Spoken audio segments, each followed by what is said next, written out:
coming home, I'm coming home. Tell the world I'm coming. It's been 7 years since Microsoft released the Xbox One, the last major generation upgrade to its Xbox Series.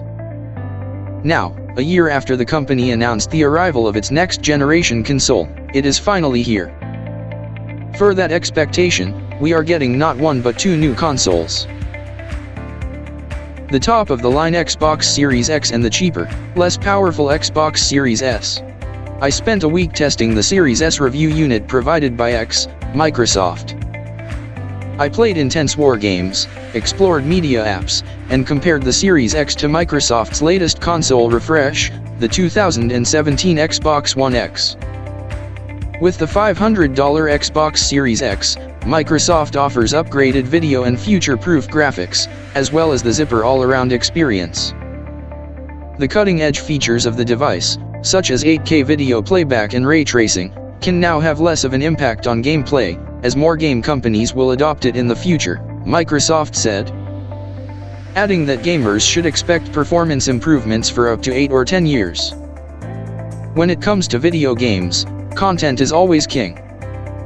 When the Xbox One and PlayStation 4 were first released, fans flocked to Sony's console, captivated by its unique franchises and popular titles such as God of War, Unspecified and The Last of Us. Sadly, the Xbox Series X had no impressive features when launched, but with its great performance, it could entice TS enthusiasts. It has an indie entrant called The Falconer and several older titles, but none of those titles have the same appeal as Halo. If you've settled on Microsoft's ecosystem, you may be wondering if it's worth shelling out an extra $100 or more for the extra $500 Xbox Series X. While the slightly less powerful Xbox Series S plays the same games for more wallet-friendly $300. Is the Series X enough to justify the price tag? How powerful is it? Since March, Microsoft has been boasting about the power, speed, and graphics of the Xbox Series X. Now that we have the console, we can test those arguments.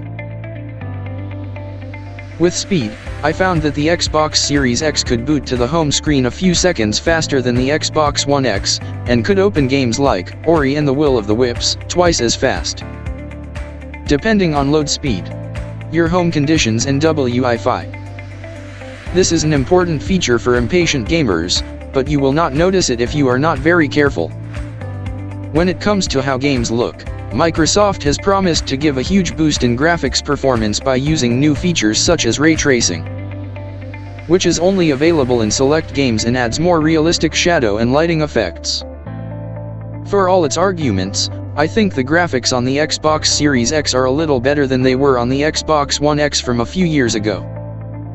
Visuals from Series X show more detailed and vivid colors in optimized versions of games such as Gears 5 and Ori and the Will of the Wisps, which may be worthwhile for some.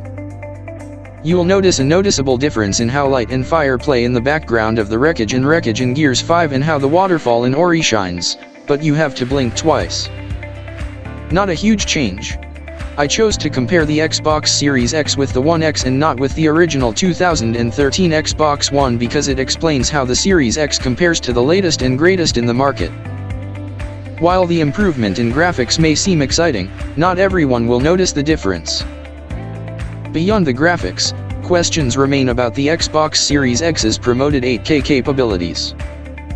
8K is the latest advance in screen resolution and represents the richest worlds on display, but it also comes with a hefty price tag. Meanwhile, 4K TVs are very affordable. In the short term, we're not there yet, because most TVs still do not support 8K and the developers have not released recognizable 8K games. Although I have an 8K television, the Xbox Series X I reviewed did not give me the option to launch 8K in its settings. Microsoft told CNN Business that the Xbox Series X is fully capable of 8K output, but does not enable the option in settings because there are no games that support 8K yet. It plans to add an option to the settings menu once games start supporting 8K. The console currently allows silky up to 4K graphics at 120 Hz. The Xbox Series X is quieter than the Xbox One X. Both consoles have fans to disperse hot air that can reach temperatures of up to 120 degrees. But the latest generation console has been improved for a less noisy experience. Games you can play. The Xbox One X and Microsoft's Xbox line in general lags behind other console lines in games. Without the launch availability of its flagship, Halo Infinite, delayed until 2021, the new Xbox line will not have a custom-tailored blockbuster game ready to showcase its next-generation power. While preparing for this review, I had to round up the games I could play on the Xbox Series X that were optimized just in time for my deadline. So I've been playing catchy titles like Gears 5, Ori and the Will of the Wisps, Yakuza, Like a Dragon, Sea of Thieves and Destiny 2.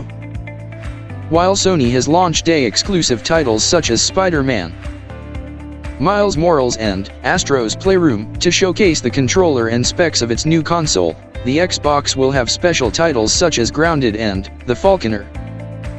Less attention-grabbing. Xbox One seems to be repeating its failures.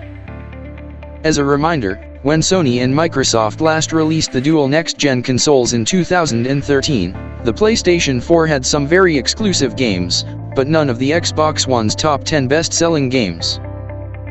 According to NPD Group, on average, people used their Xbox consoles to play Grand Theft Auto and Call of Duty, and not so much Halo and Forza. Sony's PlayStation 4 is selling like hotcakes.